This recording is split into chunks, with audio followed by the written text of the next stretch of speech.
Hey guys, so guys, one thing I am truly missing right now is carnival food. I only go to the carnival and the state fair just for the food. I go and try to eat everything. And I'm really missing some carnival and state fair food right now. So I decided to go ahead and make a little carnival themed food night at my house. And I wanted to go ahead and share that with you guys. So the first thing we're gonna make is the corn dogs, which is one of my favorites. You're gonna take some cornmeal, all-purpose flour, a little bit of baking powder, salt, and sugar, and you're gonna whisk it in a large bowl.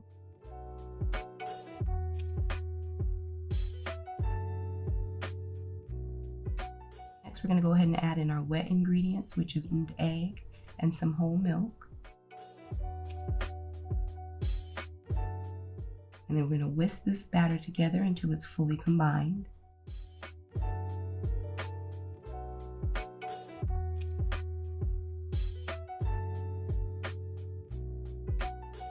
At the last minute, I decided to add a little bit of honey just for some more sweetness. And you want to whisk this until it's nice and smooth.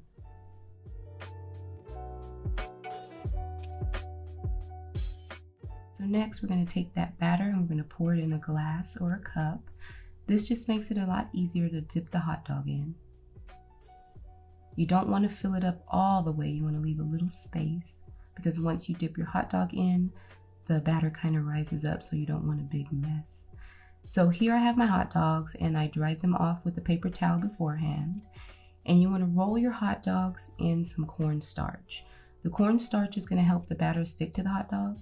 So go ahead and roll it around in some cornstarch and then shake off any extra.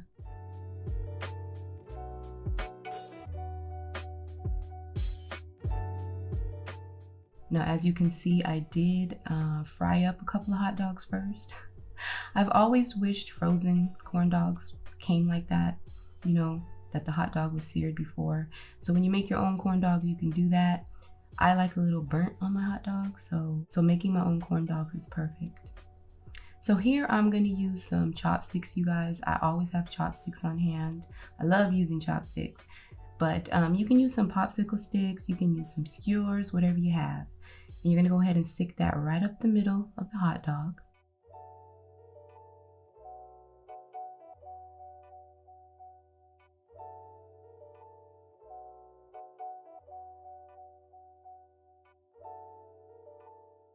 Now it's just time to dip that hot dog in the batter.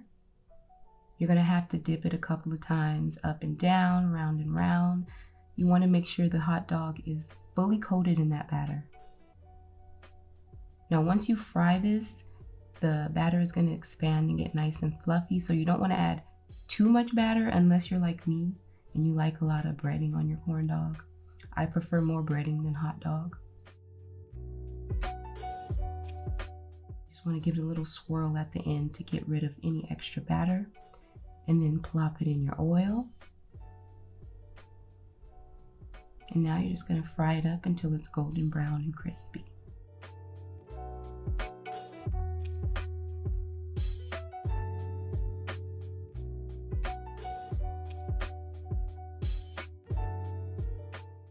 They're fluffy, they're crispy on the outside with a touch of sweetness. So good, you guys.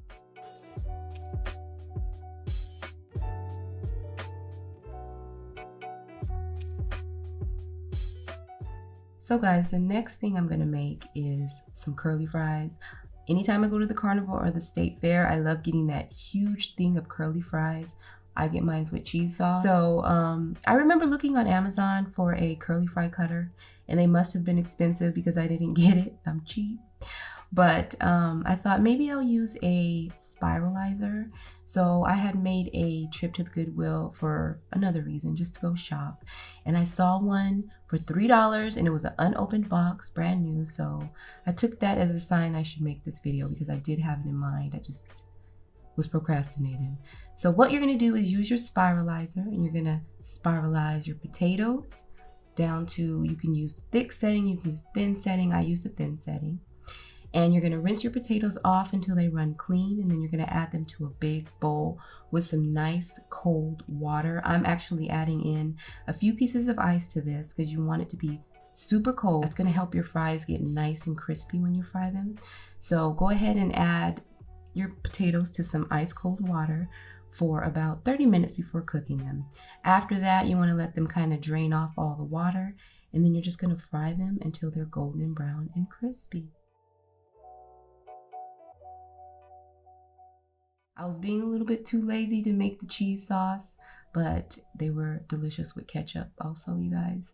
Super easy, one ingredient, fry them up. It gives you that Carnival state fair feel.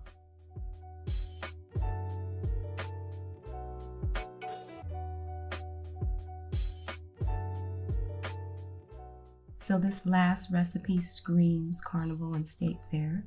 We're gonna make a funnel cake. Now to make the funnel cake, you're gonna take a couple of eggs, and then you're gonna whisk them together real quick. And then you're gonna add in some whole milk, a little bit of water, and some sugar. And then you're gonna whisk that together.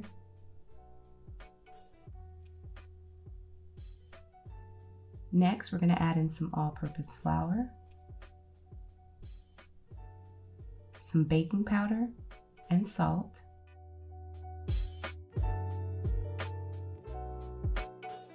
And we're gonna mix this together until it's completely smooth. You wanna get all the lumps out. It should look like a thin pancake batter when you're done.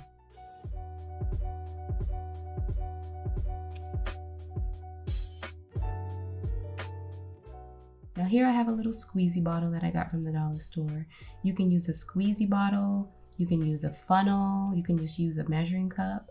I went ahead and cut the tip off because you want a large enough hole for the batter to stream out evenly, but you don't want it too big because it's gonna plop out. So what you're gonna do is you're just gonna go around in circles, over and under and back and forth and dip and bop and boop and bop with the batter. You're just gonna go around and around and around and around until you use about 3/4 of a cup of batter. You're gonna let it fry on one side for a couple of minutes until it's golden brown and crispy. And then you're gonna flip it over and let it cook for an additional couple of minutes until it's golden brown and crispy. And add your powdered sugar or your strawberry topping. I like powdered sugar. You guys, these recipes really did help with my carnival cravings. You should definitely give them a try.